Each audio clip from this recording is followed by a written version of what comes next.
The Evil Within. A lonely, mentally handicapped boy befriends his reflection in an antique mirror.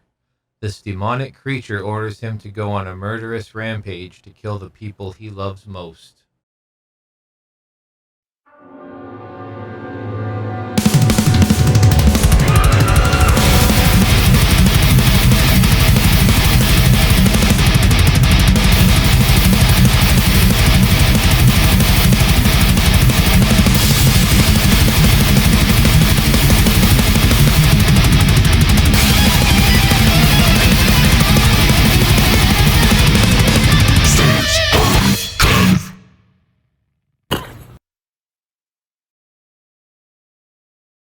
So, The Evil Within, listed as a 2017 movie, but it got its start way back in 2002.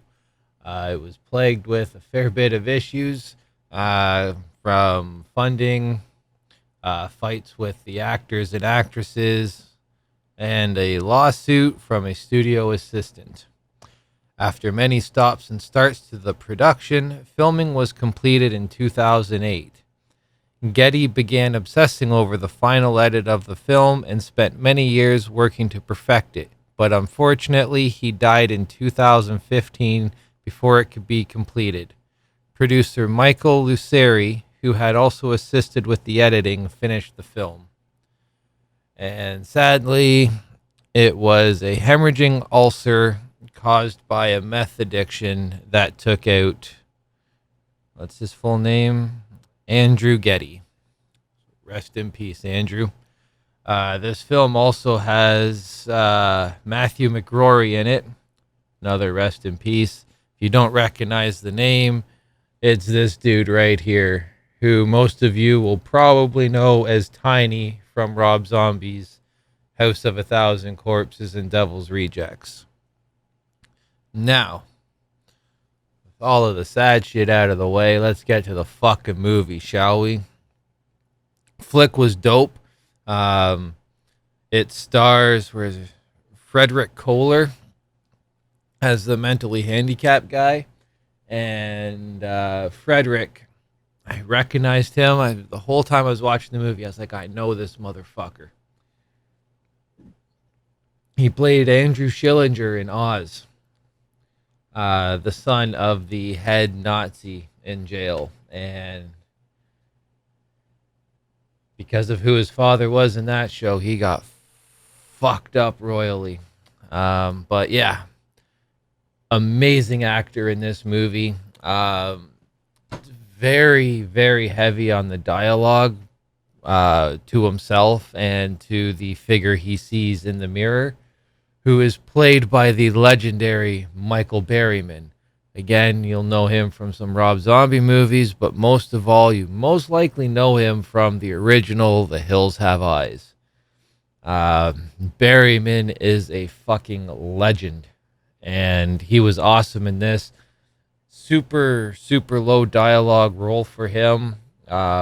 He's more there just to look like a fucking creep, and he nails it. My favorite part is when he attaches a zipper to someone along their back and then just runs the zipper open and crawls inside them. Shit looked amazing, especially for, well, again, 2002 movie. Like, it looked fucking great. Sean Patrick Flannery plays John Peterson, the retard's brother. And Dina Meyer plays Lydia, the girlfriend or fiance, whatever the fuck. So yeah, John brings home a mirror, and I already forget his name. And Dennis is pissed off about it, especially because John just throws it in Dennis's room. And Dennis doesn't have a lot of space in his bedroom to begin with. He's freaking the fuck out about this mirror. Just absolutely hates it. Doesn't feel safe near it. And then the reflection starts talking to him. It's just himself talking.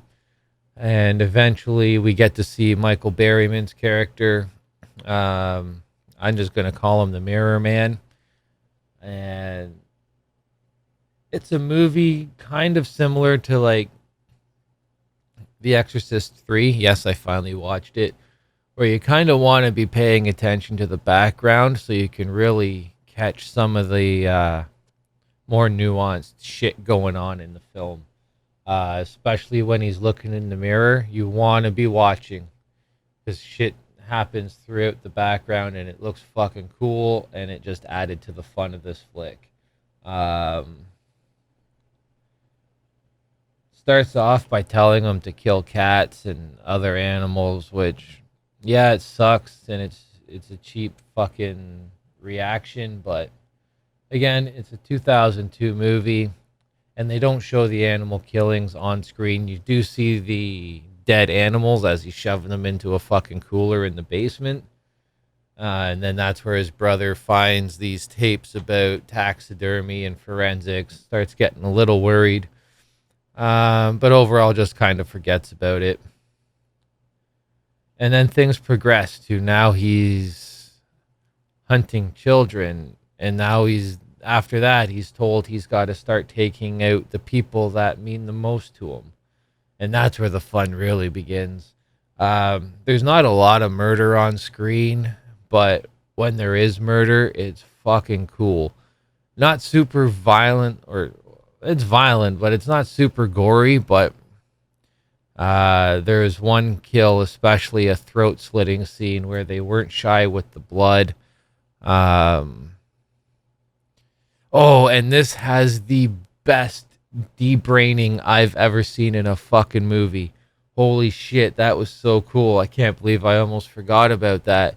But someone gets their brains blown out with 2 strategically placed holes in the skull and a fire extinguisher. Fucking incredible. That scene alone is worth watching this movie for. According to IMDb, it is also on Tubi, so fucking hunt that shit down. Go watch it. It's almost October. 'Tis the season to fucking watch a fucking ghost movie. I absolutely loved it, and I really, really hope, I know it's a long shot, but I really hope this gets a fucking like crazy ass Blu-ray or 4K treatment from something like Vinegar Syndrome. I mean, if they can put out movies like fucking Roadhouse or Showgirls, why the fuck can't they do The Evil Within? Fingers fucking crossed, folks, because I'll be a day one buyer. Anyways, The Evil Within. It's free on Tubi. No fucking reason not to watch it. Go check that shit out. Thanks for